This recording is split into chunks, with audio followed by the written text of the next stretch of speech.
We're back, we're live, we're at Think Tech Talks here in the 3 to 4 block on a given Thursday, talking about privacy from social media with Mark F.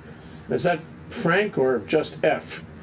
Weinstein in San Francisco, the founder of Scruples. Hi, Mark.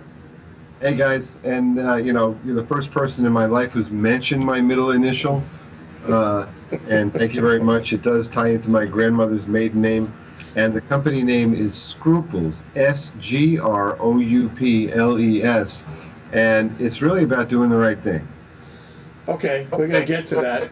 I've been looking forward to this, because I think what you're doing and, it's kind of disruptive on a philosophical level. I mean, you come at it from a tech point of view, but it's more than that. It's addressing, the huge sea changes of our times. Things seem to have gotten away with us. They sort of launched into the Patriot Act #1 and 2. Before you know it, NSA is taking it to a whole new level. And I heard on NPR this morning that there's all this simus now about 200 million text messages per day that NSA is collecting at random overseas. And, I guess the first question for you is there any privacy left, or should we just kind of write it off?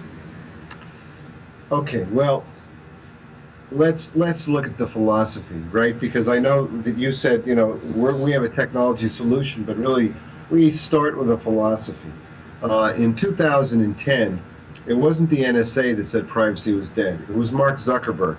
So we also want to make sure for our listeners that we remember that it was big corporations that said privacy was dead, not the NSA.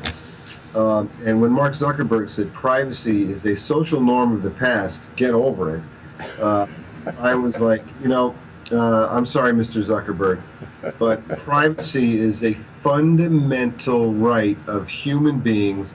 It's a fundamental right of all of us in democracy. It's what we learn and we still teach kids about, using those old history, those textbooks, about what's the difference between democracy and communism and totalitarianism and authoritarianism and dictatorship. Well, democracy is where law-abiding citizens have the right to privacy, and it's in the Fourth Amendment of our Constitution as well. Why do you feel that way? I mean, what motivates you in your life to feel so strongly about this? There's something I call the wisdom of privacy. And the wisdom of privacy is really that we need privacy in order to have our creative genius.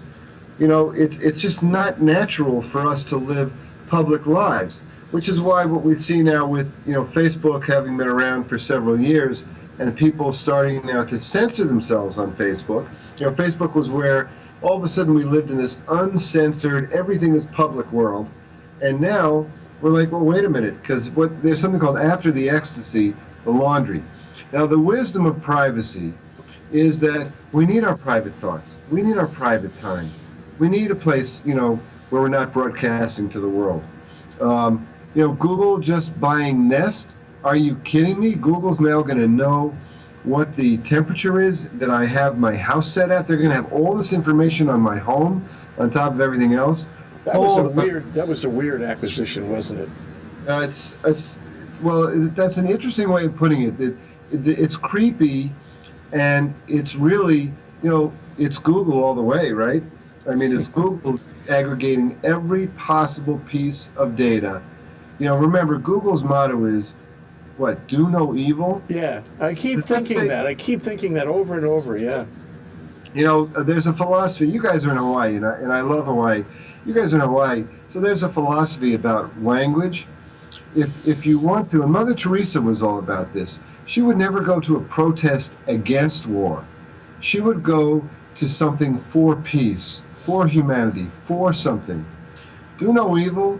What is that? All that says is evil, evil, evil, evil. So, let me be a gadfly for a minute about your philosophy. So you're lumping up, Facebook, which is voluntary surrender of privacy, and what I think is in ways, an involuntary surrender of privacy. The people who wrote those text messages at some level People who sent those emails that got swept up by the Patriot Acts, they didn't voluntarily surrender their privacy. That was done behind their backs with some really strange laws. And so you seem to be lumping them up. Do you distinguish between voluntary and involuntary loss of privacy? I love these conversations, right? And so, Jay, thank you very much. I mean, it's already a great conversation. Let's talk about, is it really voluntary? There's a great documentary film out by this really incredible young documentary filmmaker, Colin Hoback. It's called Terms and Conditions May Apply. It's just making the rounds now, and hopefully it'll get to the art cinemas in Hawaii. It's selling out in the United States. It's won a bunch of awards. And in the movie, I just mentioned that Hawaii is part of the United States, right? Yeah, I know. But, it's I always think of it as a place where I go to chill out. Okay. So, and I love that it's, part of our, we're all part of this great, amazing democracy. And terms and conditions, Colin said, it would take us 198 days to read the terms and conditions that we've agreed to. So we haven't actually really agreed to them. We just accept them because we don't know what else to do, because the lawyers have written them in such a way that we can't read them anyhow. Now, I want to get the NSA piece, I think it's very important, but I just want to remind us that at Facebook, it's not voluntary. I didn't voluntarily agree to let Facebook put a cookie on me and then watch me over at United Airlines, separate from Facebook, buying a ticket to Japan, and then I come back to Facebook and they're now giving me advertisements for flying to the Orient. That wasn't voluntary. Facebook also uses facial recognition on every picture to identify who my friends are, and even people who are not members of Facebook. Facebook has a ton of data on millions of people who are not members of Facebook based on what we say about them on Facebook and who we connect to when we're outside of Facebook. So there's a lot of really creepy things going on. Yes, that is creepy. And who's helping us? Who's watching us? Who's protecting us? I mean, what does it call it? Scruples is the only organization I've heard of. Now, maybe you can tell us about some others. Is there some grassroots movement here to try to stop this? Well, there's the Electronic Freedom Foundation. There are organizations like that. There's the what have we got? There's a couple of good organizations working on privacy. There's Fourth Amendment groups. Now they're involved. There's ACLU that's now involved supporting the Fourth Amendment rights and looking at all this data tracking. And there's Scruples is unprecedented. We're the only company in the world with a privacy bill of rights on our homepage and a poison pill in our privacy policy that says if we ever change our privacy policy, we have to give our members, we'll tell them what the changes are and give them a link to delete their account if they don't like them. Now, Facebook and Instagram would be out of business already if they had a clause like that. Mm-hmm. Now the courts, of course, Judge Leon, in the United States court system said, what the NSA has done is wrong. Then another judge said, well, what the NSA did was right. We have to actually take this through our great judicial system and hope that it's not politicized and see if we can start to get our rights to privacy back. Well, I think we agree that our rights of privacy have been substantially surrendered or corrupted in the past 10 years, since 9/11. I know you can say that we gave up part of our rights of privacy before then, but that seemed to be the watershed. And in the past 10, 12 years, everybody's life is an open book. Although you say that Facebook has gone a lot further than we thought it did, fact is a lot of people have given no thought at all to putting personal information on Facebook. And what was the name of that movie? Terms and Conditions May Apply. That's sort of an obvious thing. If you put all your personal information on something on the web, what do you think is going to happen to it? Well, listen, man, there's no question about it. We also, I liken Facebook to, a really cool new restaurant that opens down the street. And, it's a different kind of food. And we're excited because we've never had this kind of food. And then everybody goes and everybody talks about it. And then one day we wake up and realize we're getting fatter and fatter and fatter. And we realize there's all this high fructose corn syrup in the food, or something. And there's this great expression by Jack Kornfield, a really wonderful author. He says, after the ecstasy, there's the laundry.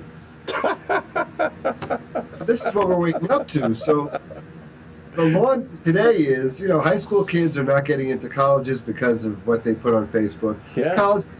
College kids are not getting jobs because of what they put on Facebook. People who have careers are now censoring themselves because they know of other people in their companies and outside, their friends, who were penalized or lost their jobs because of what they said on Facebook about their companies. But why did they put it on in the first place? Let me offer you the thought that this is I want to say adolescent, maybe too narrow a term, but this is a peer group thing, where these kids, they think that it's a social experience they need to have. They're drawn to it like moths to the flame. They can't help themselves. It's a psychology piece. You're going to change human psychology here? We don't have to change human psychology because we just lost our way for a moment. I really think what we're witnessing, Jay, this is really interesting. Why are you interested in talking to me today? I'll tell you why. Because what we're interested in, what's happening, is there's a privacy revolution. It started. It's going to take us 4 or 5 or 6 or 10 years to sort out. In Europe, there's this whole movement called the right to be forgotten that they're working on, because privacy, coming back to where we started, and I'm sure we'll come back many times, the wisdom of privacy. Privacy is important to human beings. It's important for our health. It's important for our psychology. It's important for our greatness. If you look at Nelson Mandela, it was, we all knew he was incarcerated, and we could all protest against it and write letters and get Amnesty International involved. But what we didn't know was the 5 years of secret meetings he was having with de Klerk while he was incarcerated, as they tried to figure out how to have a solution instead of a civil war.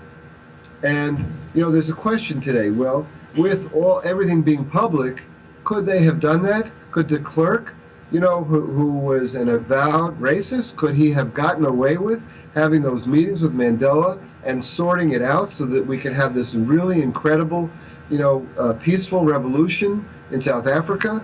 I mean, we need privacy. We need privacy to think. We need privacy to communicate with, our closest friends in confidence without other people knowing about it or seeing it. We need privacy to develop, our own genius, our own ideas. Privacy is fundamental to being human, and that we have to take care of. Well, some thoughts pop into my brain. If you don't mind, I'd like to share them with you. When I was a kid in summer camp, the leader of our group, his name was Nooms. That was his trade name, his short name, nickname. And every day at X hour, he would go for a walk, and the guys in the bunk would say, "Nooms, can we go with you? Can we spend time with you?" He was a strong personality. He would say, "No, I need my walk alone. Nobody walks with me. I need to simply walk and think." And that's the way I function. I always admired him for that. We all did. The other thing pops into my mind is the Loire Valley. I know this is disconnected, but suffer with me. The Loire Valley, on the tops of those chateaus, it's all asymmetrical. There's no symmetry in that architecture, and in fact it was intentional to leave little places for assignation, for people to have secret meetings and develop policies in government and strategies for, dealing with kings and queens and what have you. I think it's not only personal, it's corporate. And it's not only corporate, it's government. You have to have a moment of quiet, and if everything is revealed about everything, I agree. That's the logical extreme, is it all falls apart, it can't function. I think that's what you're talking. Is that what you're talking about? That's exactly right. See, privacy is a natural part of our existence, and there are appropriate times to be public. And I have a Facebook account, and I also let people use Facebook on Scruples for convenience. If you want to post something publicly, then you can post it from Scruples to Facebook. That's fine. It's just that life is really about being appropriate. And so, and we're coming back to this. Facebook is now where many of us are censoring ourselves. And that's also a problem because in those old societies, which still exist in the world, these dangerous societies where you have to be so careful what you say, where you censor yourself because of fear of repercussion, that's not good. That inhibits your genius. You have to be so careful. And so Scruples is also a place where you can be uncensored with your friends, with your family, with your coworkers, where the only people that see the content of yours are the people that you intend to, not friends of friends, which Facebook does. So, even in a world where at Facebook, if I tighten down my privacy settings, I still can't control what the friends of my friends can see if I'm letting my friends see my stuff. Or what Facebook can see. Speaking of tightening down, we got to take a short break. But when we come back, I really like to ask you exactly what Scruples is, exactly what it does, and why it addresses this problem. That's Mark F. Weinstein of Scruples, Sgrouples. You're here on Think Tech Talks in the 3 to 4 block on a Thursday. We're talking about privacy from, that's intentional, privacy from social media. We'll be right back. Aloha, I'm Nicole Horry for Think Tech. For nearly half a century, the Hawaii Foreign Trade Zone No. 9 has brought the benefits of the Foreign Trade Zone program to Hawaii businesses and entrepreneurs. DBET, the Department of Business, Economic Development, and Tourism, operates Hawaii's Foreign Trade Zone program to encourage international business and economic development. The Foreign Trade Zone's mission is to increase the amount of international trading activity in Hawaii, thereby providing employment opportunities for the residents of our island state. For more information, see ftz9.org. I'm Nicole Horry. Mahalo. Okay, through the miracle of modern technology, we're back, we're live, we're at Think Tech Talks 3 to 4 p.m. on Thursday here in Hawaii, talking about privacy from social media with Mark F. Weinstein of Scruples, if you will, in San Francisco. Mark is a product of Silicon Valley, and gee whiz, he's got a new way of looking at things, which is very refreshing, important, and arguably part of a movement. So, Mark, what does Scruples do? How does it address this problem of privacy from social media? Jay, I love the question because, first of all, we need to re-educate all of us on what privacy is. So what is privacy? So at Scruples, we put a privacy bill of rights on our homepage. And let me just read a couple of these to you because they're really important. Privacy means you own your personal information and content. It's explicitly not ours. At Facebook, they own it. Google owns it. Google owns your Gmail. Scruples, permissions and privacy are your rights. You control them. There are permission tabs on every page. You control who can access your content. You control what, if anything, others can see about you in public search. You can be in public member search at Scruples, but even there, nobody can see who you're connected to or anything that you're posting. At Facebook, they see who you're connected to and what you're posting. We're a private network. That means we don't track or profile you. So in other words, we're breaking the rules. We're saying, hey, we have no tracking cookies. We're not monitoring you. This is your private area. So your privacy means we don't share your personal information with anyone, not with third-party networks, not with advertisers, nobody. So your likes and your loves are for you and for your friends. We don't monitor or mine your data. It's another absurdity to me. If you like something at Facebook in your group because you're telling your friends you like it, but then Facebook uses it for marketing purposes. Sure. And if you don't know that, you haven't been reading it. Right, it's absurd. And that's why they invented the like button anyhow. And come on, so we have a like or love choice in every group. The group owner decides, and that's just for you and your group. That's not for us to monetize. That's for you guys to be communicating about. Are you saying that Scruples is a sort of a cleaned up Facebook? Is that what it is? It has the same social media, functionality, but it's not keeping data on you? Is that what it is? Well, Scruples is a bit broader than that. So, because Scruples also functions as a really cool intranet, it's a place to stay in touch with your friends, your family, your coworkers, or just to communicate with all your contacts. We don't believe you have 1,000 friends. With Facebook, they sort of dumb down this word friends, which is too bad. It's a word. So we call them contacts. And then you take your contacts and you selectively, Scruples is designed to replicate real life, how we communicate in real life. So it has Facebook-like features where you can communicate using photos, videos. We also have discussion threads. We've got document sharing and document creation. We have privacy mail, which Facebook doesn't have. We also have our chat, so you can chat with everybody. We have a really cool feature called Group Tweets. It's a patent pending feature where you can see, if you're in a private group with your friends at Scruples, you can see what they're tweeting without having to follow them on Twitter or without having to be a member of Twitter. Cool. And your face is your business. We don't use facial recognition. This whole creepy, all this technology. I love technology. I want technology to facilitate our lives. That's why I'm one of the founders of social networking, Jay. I don't know if you checked in the bio, but I created one of the first social networks in the world in 1998 when we were all a little younger.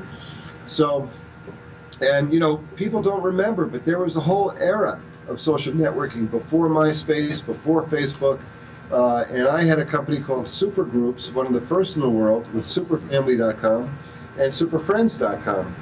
And we were a PC Magazine top 100 company 3 years in a row. Wow. We didn't spy on our members. You don't need to spy on your members to make money.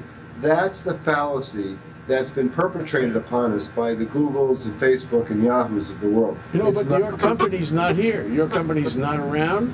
Your company didn't have what Facebook has, and Facebook has survived and prospered. Well, according to the stock price, anyway. But Jay, we were too early. So in 1998, we were a PC Magazine top 100 company 3 years in a row. But in 2001, there was that big collapse of the internet. And young people, they won't remember what happened in 2001. But all the business-to-consumer companies basically were shuttered. Drugstore.com, Supergroups. We sold it to a hedge fund in New York, and they closed it. But we were ahead of our time. MySpace came, Facebook came, then data scraping came, and it became a very easy way for companies to spy on us and get data on us and collect this huge amount of data, which of course attracted the NSA. well, here's a big question for you, Mark. Go ahead. There's something in the human psyche, that makes these social media companies work. I mean, we need to have peer groups. We need to be part of a cohort. We need to have these, quote, and I agree with you, the word has been terribly corrupted, friends, and all that. And the question I put to you is, could social media companies work the way they have, that is proliferated around the world, without this kind of invasion of privacy? Could Scruples become Facebook? So the answer is, Jay, that and really let's come to the revenue model, because the answer is yes, because Scruples does allow you very much so. In 1998, when I built my first social network company, it was all about the best use of the internet is communication. It's an incredible tool for communication. I love it. So the key is how to build a communication platform that's truly privacy-centric, that protects our privacy and gives us access to our friends, our family, our coworkers, our contacts at LinkedIn, people that we want to be in touch with, without data scraping or letting strangers see our stuff or stalk us or cyberbully us who shouldn't be around us. Mm-hmm. So Scruples takes care of that. Remember, on Facebook, you might post a picture. I might post a picture that I'm in Hawaii on vacation, and today, bad guys are very sophisticated, and they're monitoring that, and they know that my house is unprotected. That post should be just my family and my friends. It shouldn't be accessible to the world. So, but data scraping, so we have a patent pending advertising model that anonymizes everything that you do. We don't need to data scrape our members. They can pick their own ads. And I'm an MBA, I have an MBA from UCLA. I'm a business person. I believe in capitalism. I love capitalism. I love doing the right thing. It's called conscious capitalism. So, Do you have to do Scruples, or is Scruples a hobby for you? No, are you kidding me? It's 100 hours a week. Okay, what's the business model? I mean, how does it work? They use subscription or what? No, Scruples is what we call a freemium model in our industry. So that means it's free And then we have, data storage. So in other words, we have like a Dropbox model because you can store your photos and your documents and your videos at Scruples as you share them with the world, as you share them with your friends and your coworkers and your family. They're stored for you. And you can upload all of them privately too and just store them there. We have an app store coming so that if you're a family group, in addition to our great features, in addition to photos and videos and document sharing and privacy mail and all those great features, you might want a recipe book app, or you might want a playdate scheduling app, or a book club app, or a sports team app for your kids or for your own team. If you're a business group, you might want a productivity app or a project management app. You might want a special app if you're planning a wedding. So we'll have a really cool app store built, that you can plug right into our existing great features with all the privacy that you want and connecting to the world. Remember, we didn't live alone, isolated in caves. We live with people. We always do. So Scruples replicates your real life. It allows you to connect to your real life. And so we've got the App Store. We also have this patent-pending advertising model. We're going to revolutionize what it means to advertise on the web. You can do this without data scraping.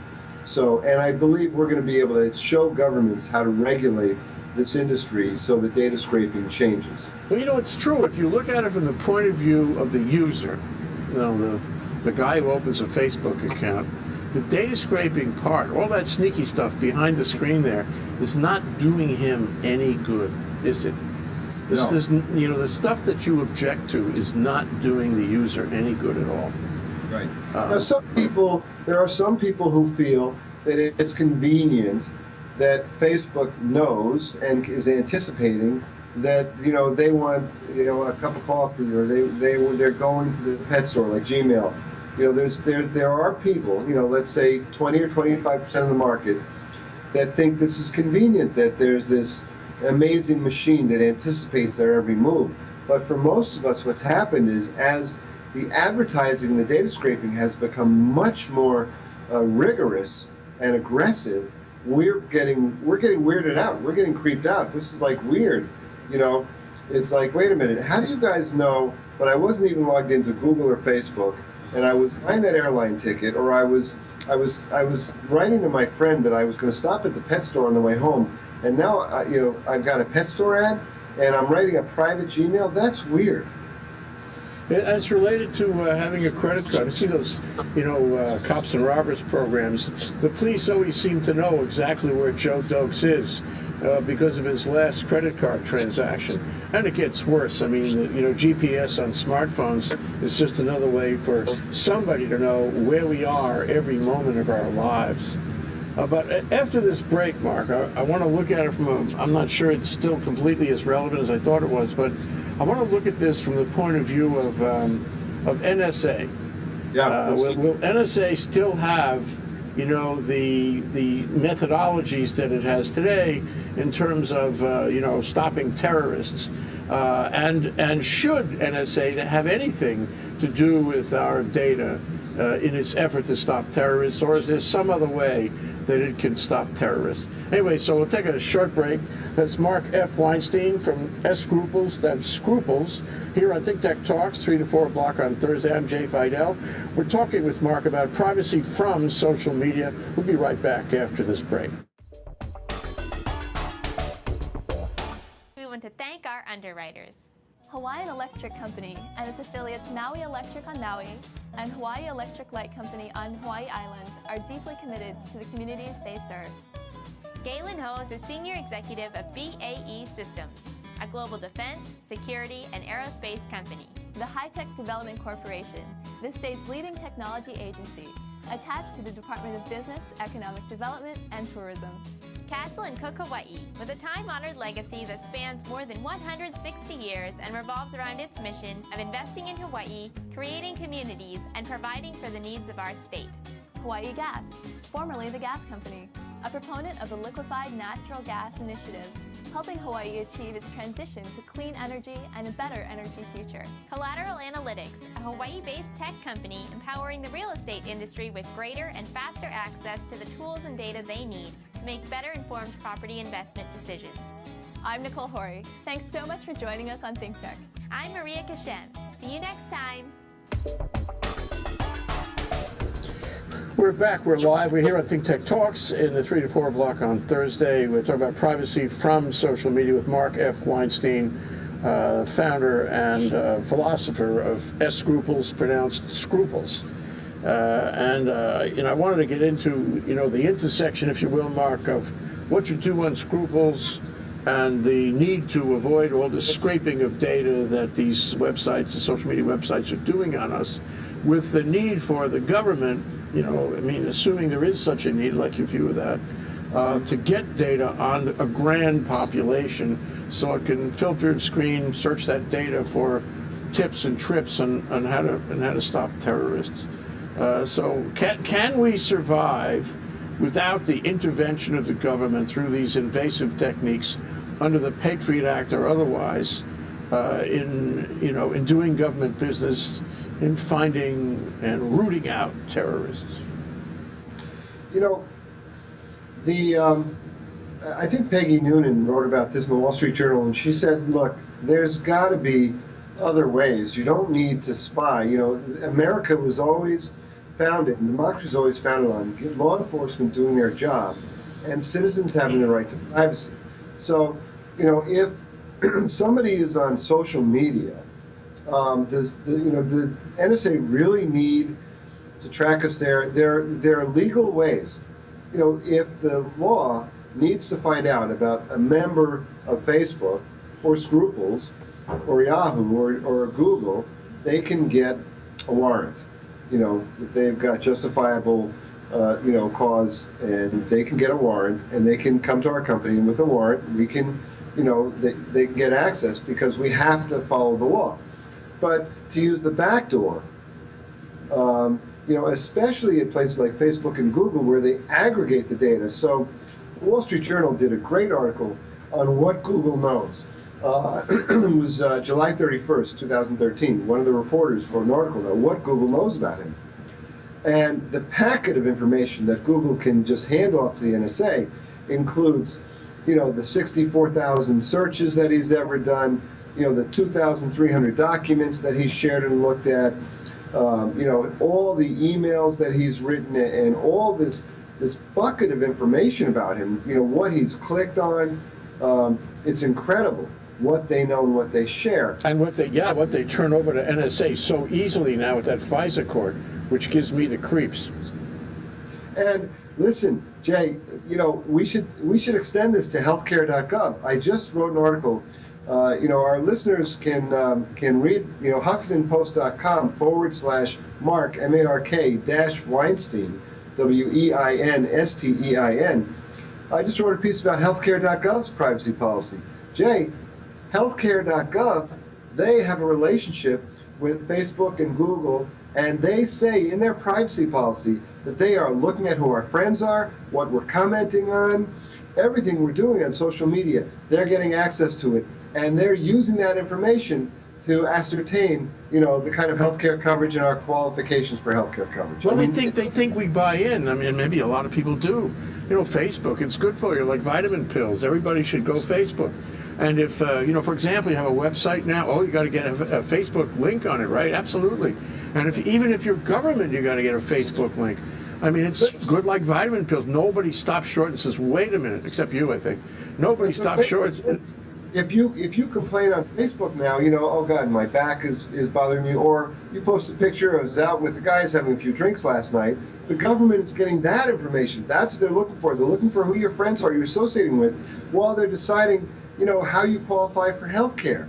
This is out of control. We've got to stop it. And the NSA piece, look, if there's a bad guy, and law enforcement, and these guys, the FBI, I love law enforcement. I know Ray Kelly in New York, who's a great friend of my father's. I have huge admiration for law enforcement around the country, NYPD.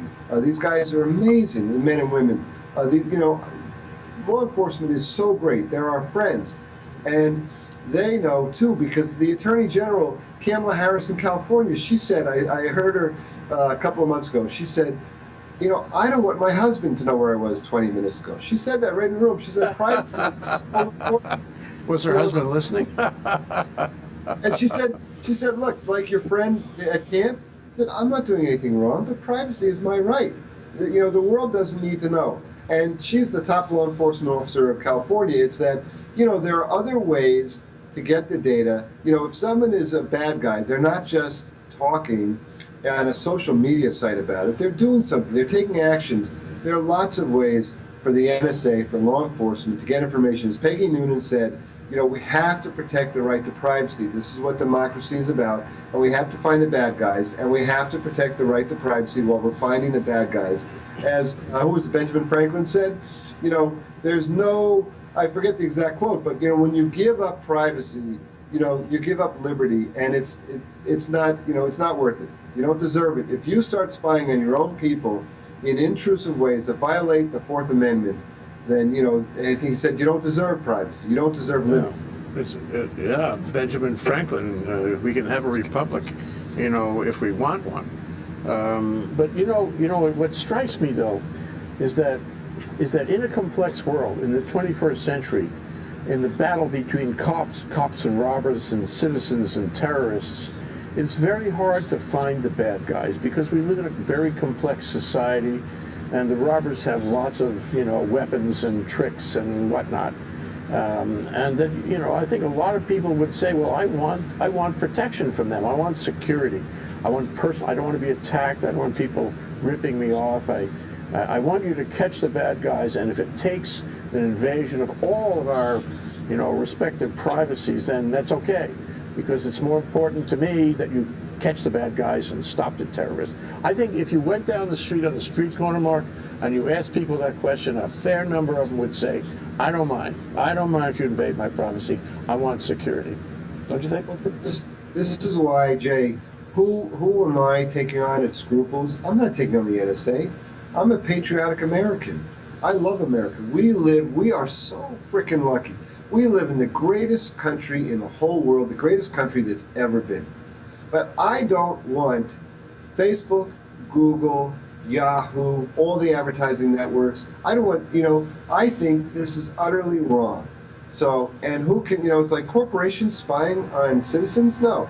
The history of capitalism was that you had to have the right service, the right product, and then your customers would come, and then you'd keep improving it based on the feedback they would give you. That's how a great restaurant does it.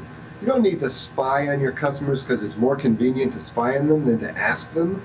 So I'm totally, in 2010 when Mark Zuckerberg said privacy is dead, it's a social norm of the past, I was like, no way, Mr. Zuckerberg. So we have to start there. And then, the NSA, I believe, has gone too far because it's unreasonable, because they're spying on people. Remember, you have to have a reasonable, opinion that somebody's causing a problem. The NSA doesn't need to spy on 350 million Americans. That's not necessary. So, they ought to have some reasonable sense for who they're spying on and why, just as we always have in law enforcement. So, I think they've probably gone too far. And, at the same time, I'm a big supporter of America, law enforcement, our military, our judicial system. And we'll sort this out in our judicial system. I wrote a blog about this. I said, look, this is what's great about America. We have a legal system. We have a voting system. Let's use it. Yeah, let's not forget we struggled for 200 years to build. It amazed me during the Bush administration how much of our basic rights under all those cases, hard-fought, hard-won cases by the Supreme Court over those 200 years, how many were eroded. And it's hard to get them back once they erode. Anyway, I'm reminded of a piece recently about the fact that Facebook subscribing, is actually flat now, or down. Yeah, and I think the reason may be rooted in what you're talking about. So after this break, we'll take one more break. After this break, I'd like to get to the question of where is it all really going? Your predictions. We know the arguments, the considerations, the philosophies at issue, but where do you think it's going, all of this? That's Mark F. Weinstein, Scruples or Scruples. This is Think Tech Talks, 3 to 4 p.m. Thursday. We're talking about privacy from social media. I'm Jay Fidel. We'll take a short break. Be right back. Aloha, I'm Maria Kashem of Think Tech Hawaii, and I want to tell you about our Think Tech talk shows. If you didn't know it, ThinkTech streams video and audio for all of its shows live on the internet from 2 to 5 p.m. every weekday afternoon, and we replay them all night long on ustream.tv. Visit thinktechhawaii.com for our live stream and YouTube links. Raise your awareness on ThinkTech. I'm Maria Kashem, and I'll see you. Aloha, I'm Jay Fidel of ThinkTech. We have some news for you. In addition to our ThinkTech TV show and our Asia in Review show on Olelo 54, as of January 1st, we're adding Community Matters to play also 2 hours a week. Check out thinktechhawaii.com for the specific times of each of these shows. We hope you enjoy all three. Mahalo, I'm Jay Fidel. Okay, we're back. We're live. We're Think Tech Talks, 3 to 4 p.m. Thursday. We're talking about privacy from social media with Mark F. Weinstein of Scruples in San Francisco. And we're broadcasting this on Ustream, on Spreaker.com. It'll be posted momentarily on YouTube.com for the world to review and consider on and over. So, Mark, for the record, what do you think is going to happen here? All right, and it's Scruples, SGROUPLES.com, and it is a play on the word, scruples, to have scruples, to be scrupulous, to do the right thing. And imagine, the internet, imagine the World Wide Web with scruples. Right. So, now the future is really interesting because we all know today, we all hear from our friends, from kids, from seniors, that people are leaving Facebook. We know this. We don't have to see data from Facebook. They're hiding the data. But we know this because we hear it anecdotally every day. I'm over Facebook. I want a fresh start. Mm-hmm. I'm not using Facebook anymore. I don't trust Facebook.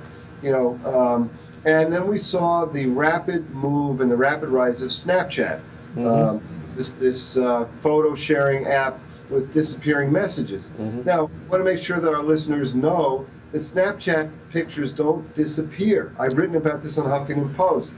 So it's well documented. They don't disappear. In fact, Snapchat even at one point admitted that they actually had the pictures on their own servers. But don't worry about that because the pictures that you're sending to your friends are on their phones. They're buried deep down in a folder. This is not Mission Impossible. They don't disappear. And a forensic technologist can easily recover them. So if you're sending some, risky, sexy, or otherwise, really private stuff, which is what people use Snapchat for, be advised there's going to be a lot of laundry to wash when, people start reclaiming those photos. Ooh, and yeah.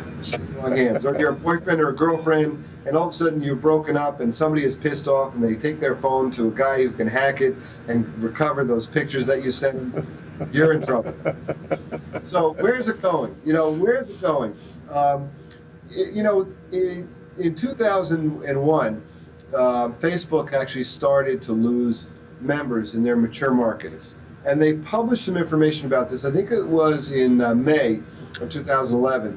And then they stopped publishing the data on it, on their decline in their mature markets.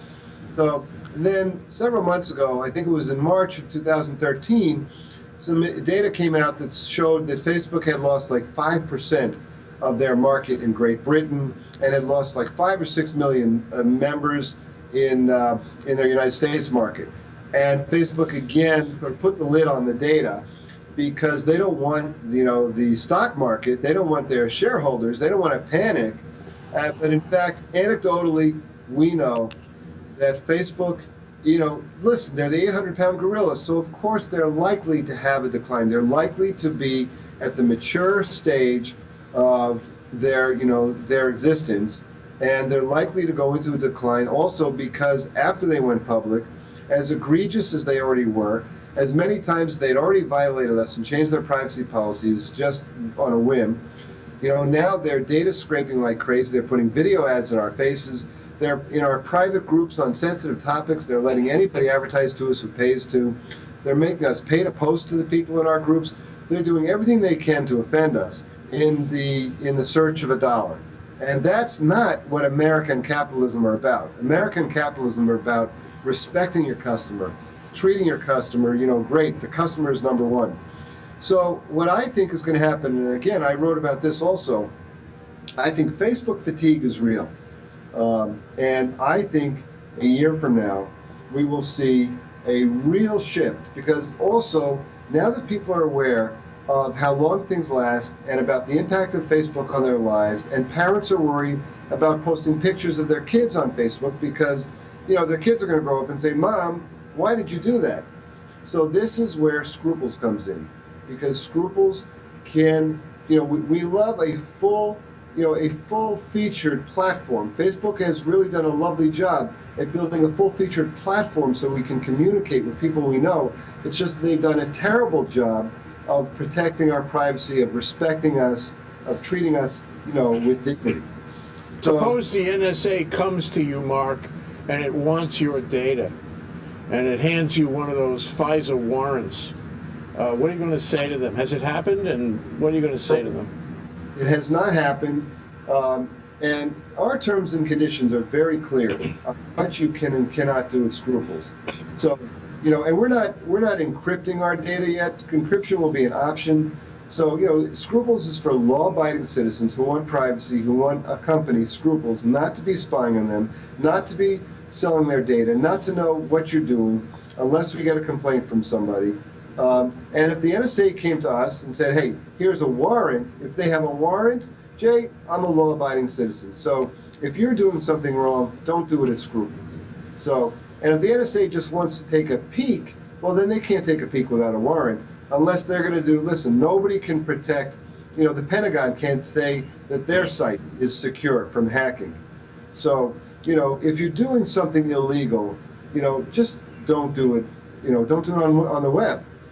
First of all, and, of course, in my world, I wish that everybody was just a law-abiding citizen and make life so much easier. So, It really would.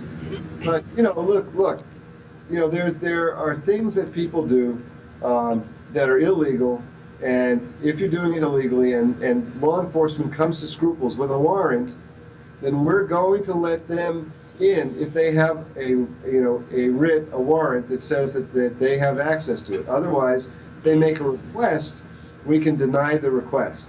So that's different. A request we can deny. A warrant, like every good citizen, a warrant you have to abide by. We have a great legal system.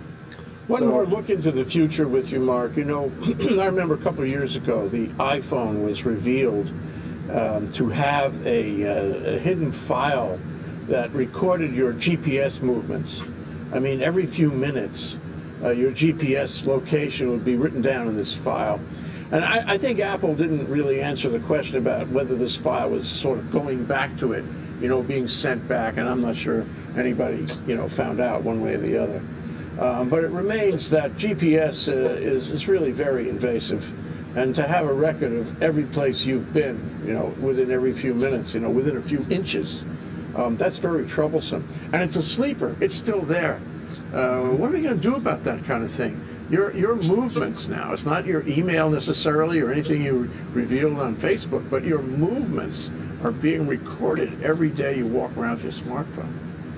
So the thing about the smartphone, and remember our cars do this, ever since OBD2 went into law several years ago, our cars are recording everything about where we're going, how fast we're going, the day we drove the car, etc.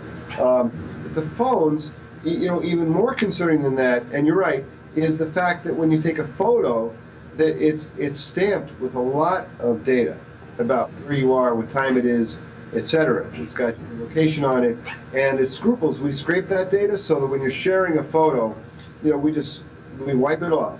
So we protect you that way. This is a big concern, right? Because when you turn off geolocation on your phone, it's really not turned off because the phone company still knows where you are. They're still storing that data. They're still aggregating it. When Google went out and mapped out the world, Google Maps, which we love to use, and we can see people's houses. Still does. I see the trucks right here in Honolulu all the time.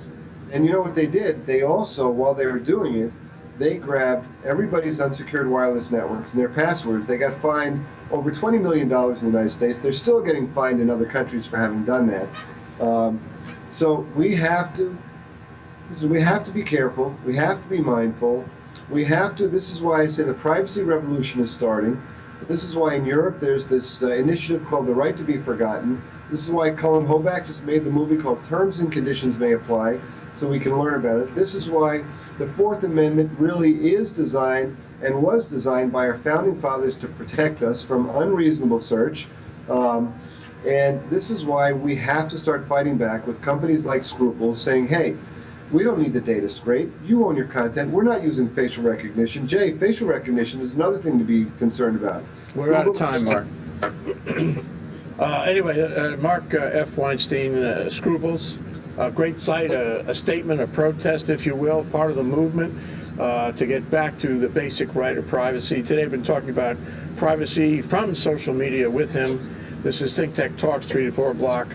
And I want to make it clear, though, Mark, as part of our privacy policy, I am going to keep your email, your telephone, and your Skype address in my file. Hope you don't mind, so we can have a further conversation at a later time. So Jay, we are friends, and thank you very much, and thanks for all the listeners for tuning in. Aloha.